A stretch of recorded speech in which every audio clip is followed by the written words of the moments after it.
We all had that one loud-ass girl in class, like, they yell at you for absolutely no goddamn reason. Dude, can I borrow your pencil? Shut up! Growing up, I was taught to never hurt or touch a girl, because if you hurt a girl, you're a wimpy-ass boy who likes to fight girls and kiss ass. So anyways, it was like the first week of being in middle school, yes? Oh boy, now I'm in middle school, I can't wait to meet new friends that are actually responsible and understanding of their fellow academic achievers. Yeah, no. I'm talking to this dude, just chilling, when suddenly a girl slips out of thin air. So naturally, I instinctively grabbed her so she won't eat the floor. Normal human reaction, right? But then this other girl spawned and went, Eek! Why are you touching a girl? Why are you touching her? That's weird. And in my head, I was surprised because, what the fuck? Am I being accused? You know that feeling when everyone turns their head at the same time? Yeah, that.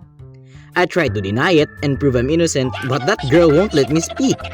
Eventually, it got so loud it caught the attention of the teacher. So being the responsible adult in the room, she went to check out the ruckus. Okay kids, what's happening here?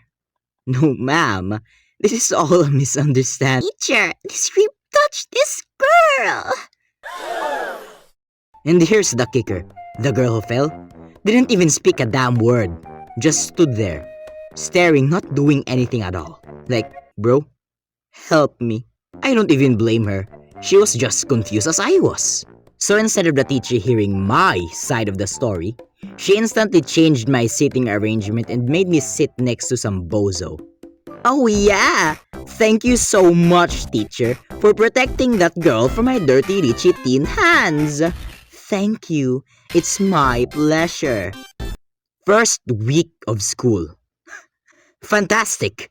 Great. Amazing first impression. Bro, I was inches away from crashing out. First week and already got a bad rep. So for the entire day, I couldn't focus on whatever the fuck the teacher was talking about because I keep remembering that damn scene. Still, even to this day I get nightmares from it. This taught me a very important lesson. Mind your own business and let people eat the floor.